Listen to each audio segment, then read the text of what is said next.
اعوذ باللہ من الشیطان الرجیم، بسم اللہ الرحمن الرحیم۔ معزز ناظرین، السلام علیکم ورحمۃ اللہ وبرکاتہ۔ میں ہوں اطہر کاظمی اور آپ دیکھ رہے ہیں پروگرام احکام اسلامی۔ کچھ سوالات کے ساتھ پھر حاضر خدمت ہیں۔ ہمارے ساتھ موجود ہیں حجت الاسلام والمسلمین علی جناب مولانا مصطفیٰ علی خان ادیب الہندی صاحب قبلہ۔ آئیے ان کا استقبال کرتے ہیں۔ السلام علیکم آقا۔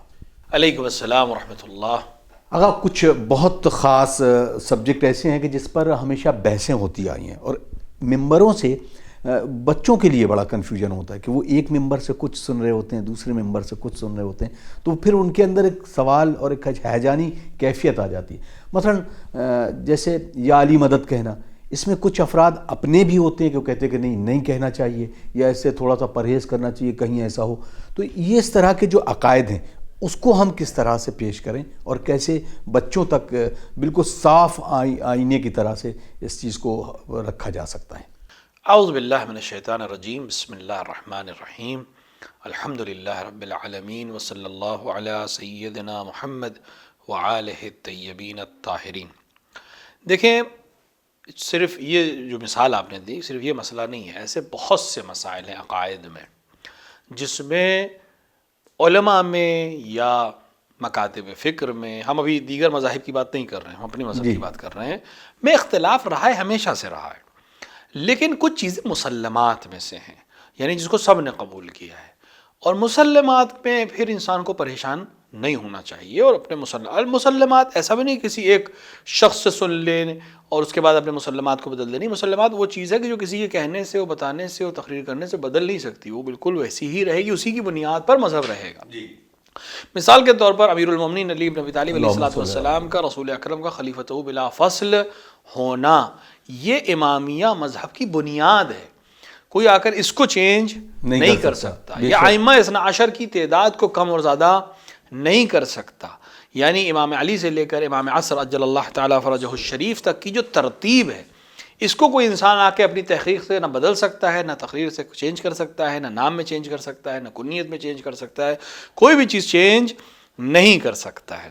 ہاں، کچھ چیزیں ایسی جس میں اختلاف رہا ہے، تو اس میں بھی انسان کو چاہیے کہ کسی شخص کی تقریر سے متاثر ہونے سے پہلے اس سبجیکٹ پر جو دیگر علماء نے بیانات دیے ہیں، جو اس فن کے ماہر افراد ہیں انہوں نے بیانات دیے ہیں، ان کی کتابوں میں انہوں نے جو تحریر کیا اس کو دیکھے۔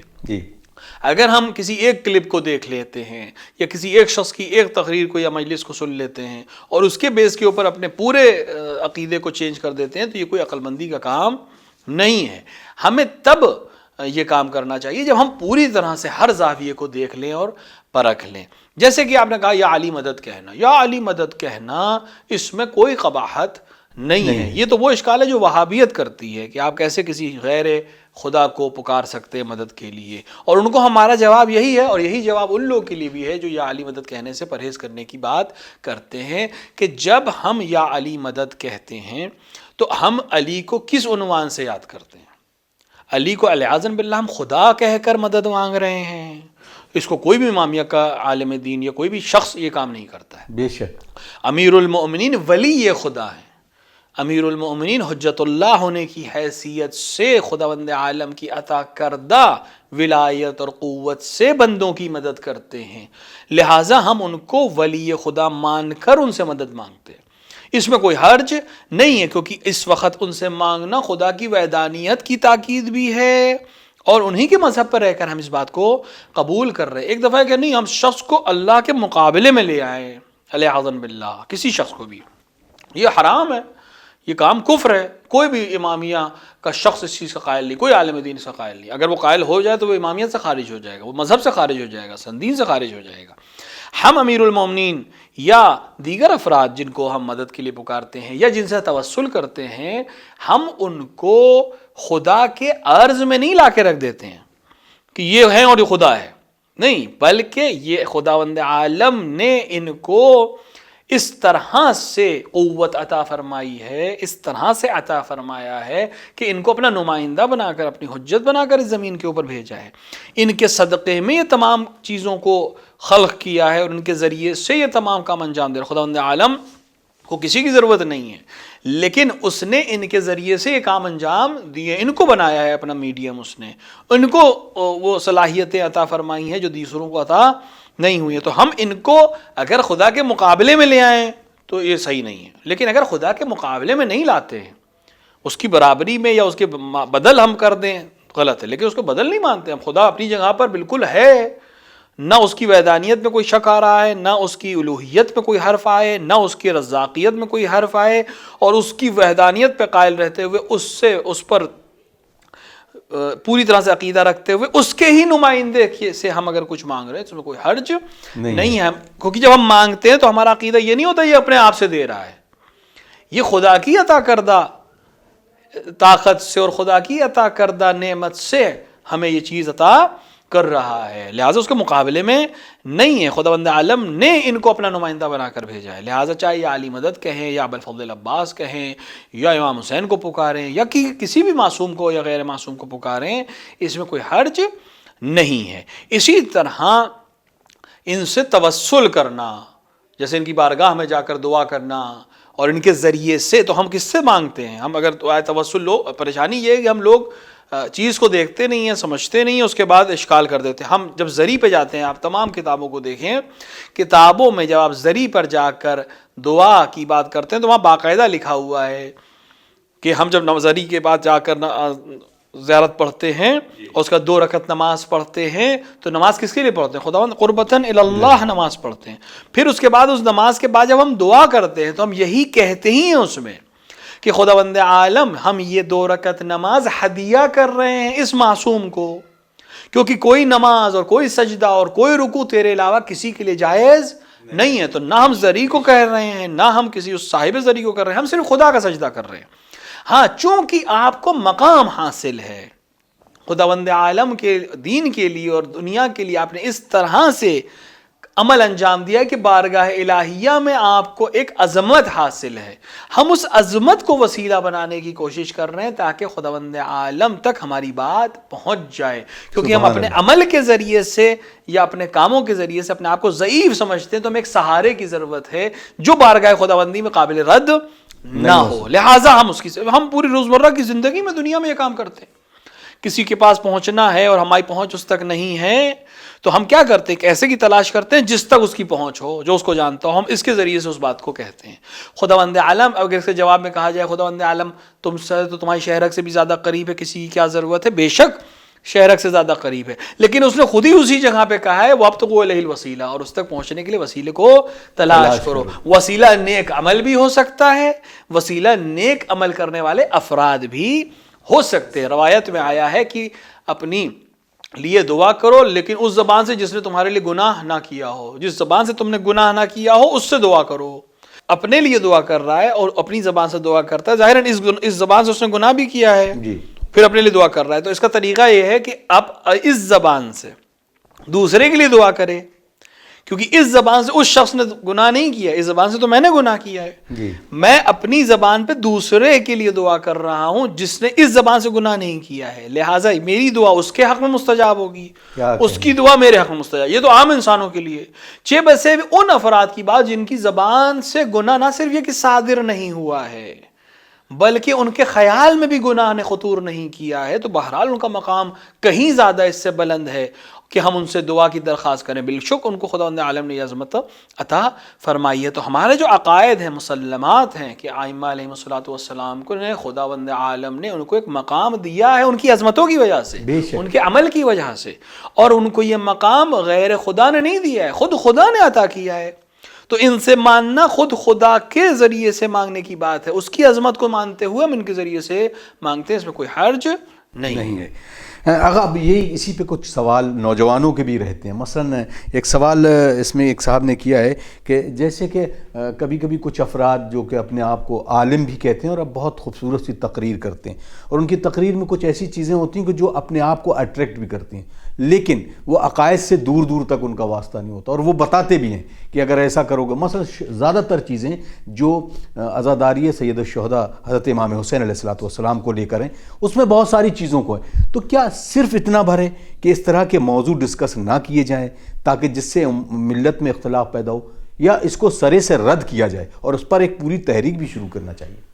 دیکھیں، جہاں تک مسئلہ ہے عزاداری سید الشہداء علیہ السلام کا، اس میں کوئی شک نہیں ہے کہ مسئلہ امام حسین علیہ الصلوۃ والسلام اور مسئلہ عزاداری سید الشہداء علیہ الصلوۃ والسلام حتیٰ عاشوراء اور اس سے مربوط ہر چیز کو خداوند عالم نے بالکل مستثنا قرار دیا. بے شک یہ ایک ایسی چیز ہے جس پر فقہا بڑے بڑے فقہا سر دھن کے رہ گئے ہیں، ان کی سمجھ کے بالکل باہر ہے یہ چیز. خداوند عالم نے اپنی عظمت کو وہاں پہ ظاہر کیا ہے. آپ دیکھیں احکامات شریعہ میں جہاں کوئی استثنائیت نہیں ہے وہاں بھی عزاداری سید الشہداء امام حسین کے سلسلے میں بہت سے استثناءات ہیں. جی ایک چھوٹی سی مثال دے رہا ہوں میں. دیکھیں حج واجب ہے، یقیناً انسان کی زندگی میں ایک بار حج کرنا واجب ہے اگر وہ مستطیع ہو جائے. استطاعت میں صرف مالی استطاعت نہیں ہے، جسمانی استطاعت کی بھی شرط ہے اور راستے میں کوئی پریشانی نہ ہو. ایک انسان ہے مالی اس کے پاس سال بھر کا خرچ موجود ہے، حج پہ جا سکتا ہے، حج کا خرچہ موجود ہے، سال بھر کا خرچہ بھی موجود ہے، جسمانی لحاظ سے بھی حج کے تمام ارکان کو انجام دے سکتا ہے، کوئی خوف و خطر نہیں ہے. یہ انسان حج اس پر واجب ہے. اگر یہ حج انجام نہ دے، یہ انسان جس پہ تمام شرائط محقق ہو چکے تھے، اگر یہ حج انجام نہ دے تو روایات کہتی ہیں کہ جب یہ مرے گا اور ملک الموت اس کے نزدیک آئے گا تو کہے گا کہ یا تم نصرانیت قبول کرو یا یہودیت قبول کرو، میں اسلام پر تمہاری روح قبض نہیں کروں گا. اتنا اہم ہے حج زندگی میں ایک بار اگر مستطیع ہو جائے. لیکن تمام فقہاء امامیہ اس بات پر متفق ہیں کہ اگر اس شخص کو یقین نہیں، صرف گمان ہو جائے کہ اگر میں حج کرنے گیا تو میری جان کو خطرہ ہو سکتا ہے، میرے مال کو خطرہ ہو سکتا ہے، میری ناموس کو خطرہ ہو سکتا ہے، صرف گمان، یقین نہیں، صرف گمان ہو جائے تو تمام فقہاء کہتے ہیں اس پہ حج نہیں ہے. کیا کہیں، یعنی یہ استطاعت اس پر سے ختم ہو گئی ہے. پیسہ ہے اس کے پاس لیکن اس کو شک ہے کہ اگر میں گیا تو قتل کر دیا جاؤں گا، اگر میں گیا تو مجھے بہت بڑا جانی یا مالی نقصان ہو جائے گا، اگر میں گیا تو میری ناموس اور عفت ہاتھ سے جا سکتی ہے. تمام فقہاء کہتے ہیں حج نہیں ہے اس کے اوپر. وہ حج جس کو نہ کرنے کے نتیجے میں مسیحیت اور نصرانیت اور یہودیت اختیار کرنا پڑے گی، وہ ختم ہو جائے گا اور اس انسان کے اوپر سے حج ساقط ہو جائے گا. لیکن نہیں، بالکل برعکس. جب آپ زیارت سید الشہداء کے باب میں آئیں اور زیارات کے باب کی حدیثوں کو، متواتر حدیثوں کو دیکھیں تو امام علیہ الصلوۃ والسلام سے راوی کہہ رہا ہے کہ مجھے جان کا خطرہ ہے، یقین ہے کہ مال دیے جاؤں گا. امام کہہ رہے ہیں اللہ پسند کرتا ہے کہ تم میرے جد کی زیارت کے سلسلے میں خوف زدہ رہو، لہٰذا امام کی زیارت کے لیے جاؤ. جبکہ اس میں کسی مکتب امامیہ کے کسی فرد اور کسی عالم کو اس پہ شک نہیں ہے کہ امام حسین کی زیارت مستحب ہے، حج واجب ہے، زیارت مستحب ہے، لیکن حکم بالکل زمین آسمان کا فرق ہے. تو ہم اس کو قابل قیاس، لہٰذا وہ لوگ جو آ کر اس کو کمپیئر کرنے کی کوشش کرتے ہیں یا تو وہ فقہ نہیں جانتے ہیں یا ان کا ہدف کچھ اور ہے. ان کا ہدف اس کا مطلب کچھ اور ہے. اگر وہ فقہ جانتے ہوتے تو کبھی کمپیئر نہیں کرتے. کمپیرزن وہاں ہوتا ہے جہاں دونوں چیزوں میں تضاد پایا جائے. آپ کمپیریٹو آپ کہاں کمپیئر کرتے ہیں؟ جہاں دونوں ایک دوسرے کے مقابلے میں کھڑی ہوں. لیکن اگر دونوں ایک ہی طرف جا رہے ہیں تو پھر اس پہ کمپیرزن نہیں کیا جاتا. ہمیں حج بھی کرنا ہے، ہمیں زیارت سید الشہداء بھی کرنی ہے، ہمیں نماز بھی پڑھنی ہے، ہمیں عزاداری سید الشہداء بھی کرنی ہے، ہمیں جس طرح روزہ بھی رکھنا ہے، نماز بھی پڑھنا. کوئی ایسے کہے کہ روزہ افضل ہے یا نماز افضل ہے، یہ کمپیریٹو ہی غلط ہے. کیونکہ ہمیں جب واجب ہوگا تو روزہ بھی رکھنا ہے اور ہمیں نماز بھی پڑھنی ہے.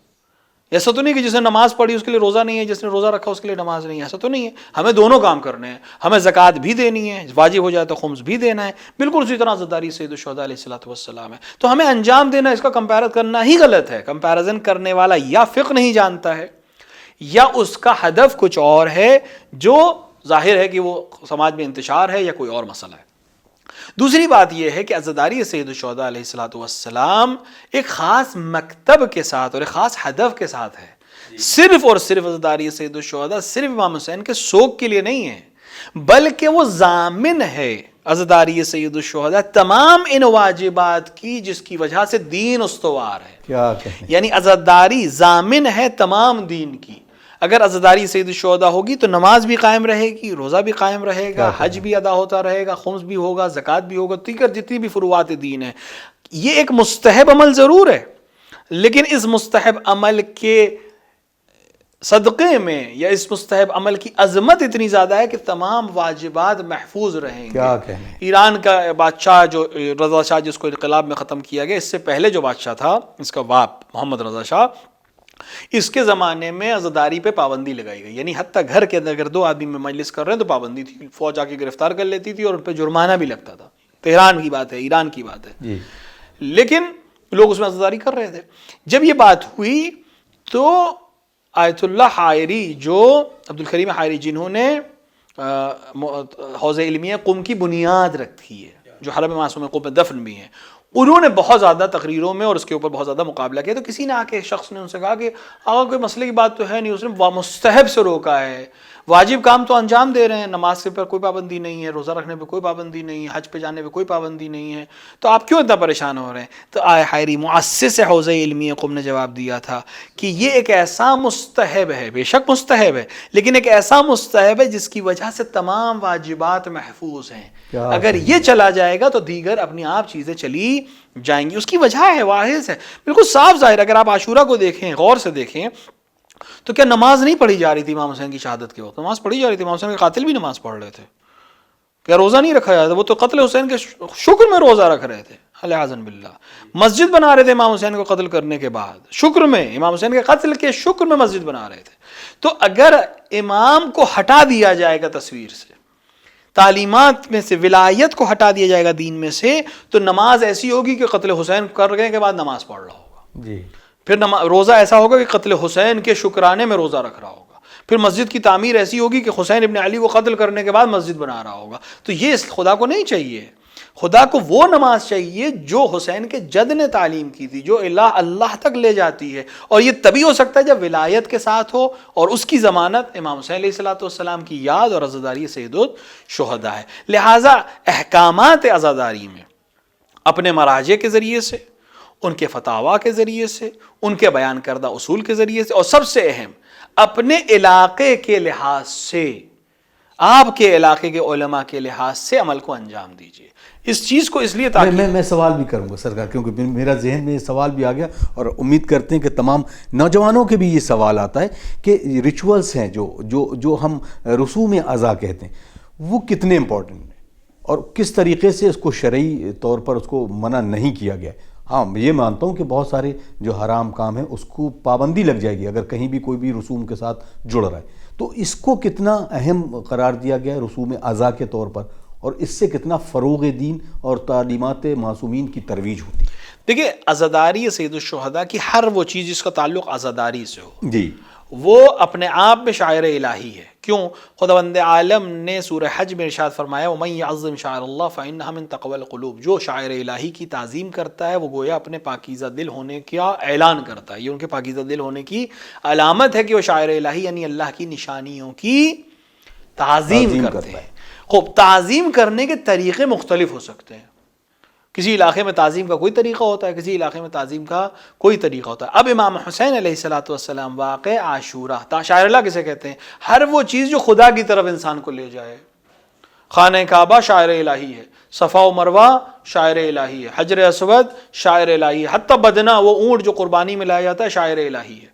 یعنی کیوں شاعر الہی ہے؟ کیونکہ وہ خدا کی طرف متوجہ کرتا ہے انسان کو. خانہ کعبہ خدا کی طرف متوجہ کرتا ہے، صفا و مروہ کی پہاڑی اللہ کے خلیل کی یاد دلاتی ہے، اسماعیل کی یاد دلاتی ہے، جناب حاجرہ کی یاد دلاتی ہے، اور پھر گھوم پھر کے بعد وہیں خدا تک اور اس کی وحدانیت تک اور قربانیوں تک پہنچتی ہے. تو ہر وہ چیز جو انسان کے ذہن کو خدا کی طرف متوجہ کرے وہ شاعر الہی ہے. اس میں کوئی شک نہیں ہے کہ سید الشہداء علیہ الصلوۃ والسلام کی یاد انسان کو خدا تک لے جاتی ہے. کیونکہ جب آپ امام حسین علیہ الصلوۃ والسلام کی زندگی کو پڑھیں گے، عاشورہ کو پڑھیں گے، کس مقصد سے امام حسین اتنی عظیم قربانی دے رہے ہیں؟ ہو ہی نہیں سکتا کہ جب تک خدا کی وحدانیت آپ کے ذہن میں نہ آئے آپ قربانی کو سمجھ سکیں امام حسین کی. یعنی امام حسین کی قربانی اپنے آپ میں دلیل ہے خدا کی وحدانیت کے لیے. امام حسین کی قربانی خود بخود میں دلیل ہے اللہ کی عدالت کے اوپر، خود بخود دلیل ہے نبوت کی صداقت پر، امامت کی صداقت پر اور معاد کے اوپر. تو ہم واقع عاشورہ کو صرف تاریخ کی نظر سے نہ دیکھیں، عقائد کی نظر سے جب دیکھیں، عقائد کی دلیل کی نظر سے دیکھیں تو خود بخود یہ واقعہ دلیل ہے. اب رہی بات کہ ریچولز جو ہوتے ہیں، ہر ائمہ علیہ الصلوۃ والسلام نے ہم کو جو حکم دیا ہے وہ کہا ہے کہ ہمارے جد کی عزاداری کرو. جی. جب ہم کہتے ہیں عزاداری کرو یا کوئی بات ہم سے کہی جاتی ہے تو کیسے کرنا ہے یہ امام نے بیان نہیں کیا ہے. اس کی وجہ یہ ہے کہ ہر علاقے میں کسی چیز کے اظہار کا طریقہ مختلف ہوتا ہے. دیکھیں، ایک دفعہ نماز ہے، ایک ایسی چیز ہے جو خداوند عالم کی طرف سے رسول اکرم پہ نازل ہوئی اور رسول اکرم نے کہا بالکل ایسے ہی کرنا ہے، اس میں ہم چینج نہیں کر سکتے، بے شک ہمیں ویسے ہی نماز پڑھنی ہے جیسے رسول اکرم پڑھتے تھے۔ اس لیے پوری دنیا کے مسلمان چاہے کہیں ہوں، چاہے وہ امریکہ میں ہوں، چاہے وہ جاپان میں ہوں، چاہے وہ یورپ میں ہوں، چاہے وہ مکے میں ہوں، چاہے وہ ایران میں ہوں، چاہے وہ افریقہ میں ہوں، ان کو نماز ویسے ہی پڑھنی ہے جیسے رسول اکرم نے پڑھی تھی۔ نہ رکعت بدل سکتے ہیں، نہ طریقہ بدل سکتے ہیں، نہ شمار بدل سکتے ہیں، کسی چیز کو آگے پیچھے نہیں کر سکتے وہ، کیونکہ رسول نے کہا ایسے پڑھو جیسے میں پڑھتا ہوں، تو آپ چینج نہیں کر سکتے۔ جن احکامات کو خداوند عالم نے رسول کے ذریعے سے وضع کیا ہے اور اس کی تشریح کر دی کہ ایسے ہونا ہے، اس میں آپ چینج نہیں کر سکتے، کیونکہ وہ اسی طرح سے ہے، توقیفی جس کو ہم کہتے ہیں۔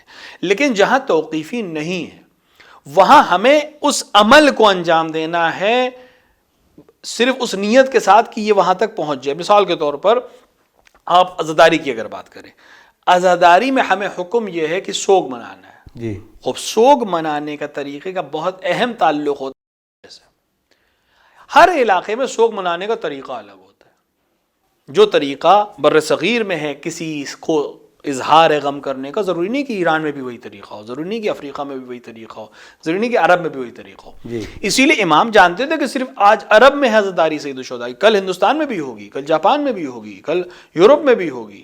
اگر امام تعین کر دیتے کہ ہم عرب کی طرح سے مناؤ تو ممکن ہے عرب کی طرح سے سوگ منانے کے نتیجے میں ہندوستان کے لوگ متوجہ ہی نہیں ہوتے کہ آپ سوگ منا رہے ہیں۔ یقیناً آپ کو اس طرح سے سوگ منانا ہے کہ لوگوں کو لگے کہ آپ سوگ منا رہے ہیں۔ تو اس کی ایک چھوٹی سی مثال دیں گے، بات بالکل واضح ہو جائے گی، وقت کے اندر میں تمام کر دوں بات کو۔ ہندوستان میں بر صغیر میں ایک چھوٹی سی مثال، بر صغیر میں کسی کو جب آپ کنڈولنس دینے جاتے ہیں جی تو بر صغیر کی ایک خاصیت یہ ہے کہ جب آپ کنڈولنس میں جاتے ہیں تو آپ سر سے پگڑی اتارتے ہیں۔ پولیس آفیسر یا آرمی آفیسر بھی جائے گا کنڈولنس کا میسج لے کے یا خبر لے کے جائے گا کسی کے مرنے کی، اپنے سپاہی کی، اپنے جنرل کی، اپنے کیپٹن کی، تو ٹوپی اتارے گا، جی چاہے فوج میں ہو، چاہے پولیس میں ہو، چاہے کیوں؟ کیونکہ یہاں علامت ہے بر صغیر میں ٹوپی اتارنا کنڈولنس کی۔ جی لہٰذا جب ہم روز عاشورہ امام حسین علیہ الصلوۃ والسلام کی یاد مناتے ہیں تو آپ دیکھتے ہیں کہ ہمارے علماء سر پہ عمامہ نہیں لگاتے۔ کیوں؟ کیونکہ اس علاقے کا رواج یہ ہے، سسٹم یہ ہے کہ جب آپ کے سر پہ عمامہ نہیں ہوتا، ٹوپی نہیں ہوتی، تو سامنے والا متوجہ ہوتا ہے کہ آپ سوگ منا رہے ہیں۔ لیکن عرب میں ایسا نہیں ہے، اسی لیے بہت سے لوگ جب یہاں سے جاتے ہیں عرب علاقوں میں تو ان کو تعجب ہوتا ہے کہ روز عاشورہ یہ لوگ سر پہ عمامہ کیسے رکھیں۔ کیوں؟ کیونکہ ان کو عرب ریچولز نہیں معلوم ہے۔ عرب میں عمامے کا اتارنا، پگڑی کا اتارنا، ٹوپی کا اتارنا سوگ کی علامت نہیں ہے، ان کے یہاں ابا کا اتارنا علامت ہے۔ لہٰذا اگر آپ غور کریں گے تو ان کی ابا اتری ہوئی ہوگی، ننگے پیر ہوں گے، ان کی ابا اتری ہوئی ہوگی۔ ابا ہمارے یہاں ہے ہی نہیں، استعمال ہی نہیں ہے، تو اگر ہم اتار بھی دیں روز عاشورہ تو کسی کی سمجھ میں نہیں آئے کہ میں کنڈولنس کر رہا ہوں یا غم منا رہا ہوں یا نہیں منا رہا ہوں۔ لہٰذا ہمیں یہ دیکھنا ہے کہ ہمارے علاقے میں، ہماری ثقافت میں، ہماری تہذیب میں کس طرح سے غم کا اظہار کیا جاتا ہے، جی تاکہ جب ہم عمل کریں سامنے والا دیکھے تو اس کی سمجھ میں آ جائے کہ ہم غم منا رہے ہیں۔ جب ہم غم منائیں گے اور وہ سوال کرے کس کا غم منا رہے ہو، تب ہم پورا ذکر کریں۔ تو یہ کس طرح سے، جو آپ کے سوال کی طرف آخری بات کی طرف، کہ کس طرح یہ سبب بنے گا ترویج دین کا، کہ جیسے ہی کوئی غیر مسلمان آپ کو کنڈولنس کی حالت میں دیکھے، آپ کو غم کی حالت میں دیکھے اور ایک بار آپ سے پوچھے کہ کس کا غم منا رہے ہو، کس کا ماتم کر رہے ہو، تو ہم کہیں گے امام حسین علیہ السلام کا۔ تو وہ ایک بار پوچھے گا کہ امام حسین کون ہے کہ جس کا غم منا رہے ہو، تو آپ پوری داستان اس کو بیان کریں گے، رسول اکرم کا بھی ذکر آئے گا، پھر قرآن کا بھی ذکر آئے گا، پھر وحدانیت کا بھی ذکر آئے گا، پورے مذہب کا ذکر آئے گا۔ اور ہندوستان میں تو تاریخ بھری پڑی ہوئی ہے کہ عزاداری سید الشہداء علیہ الصلوۃ والسلام سے لوگ متوجہ ہو کر دین کی طرف آئے، اسلام کی طرف آئے، اور کتنوں نے اسلام کو قبول کیا صرف عزاداری سید الشہداء علیہ السلام کے صدقے میں، کہ خدا ہم سب کو ان کا عزادار محشور و مشہور فرمائے۔ الہی آمین، الہی آمین۔ بہت شکریہ آقا۔ یقیناً آج کی بہت اہم موضوع، اور انشاءاللہ اس موضوع کو آگے ڈسکس کریں گے کسی اور دن۔ ہمیں آپ اجازت دیجیے، پھر آپ سے ملاقات ہوتی ہے۔ والسلام علیکم ورحمۃ اللہ وبرکاتہ۔ جاتے جاتے اپنے امام کو یاد کرتے ہیں، اللہم عجل لولیک الفرج۔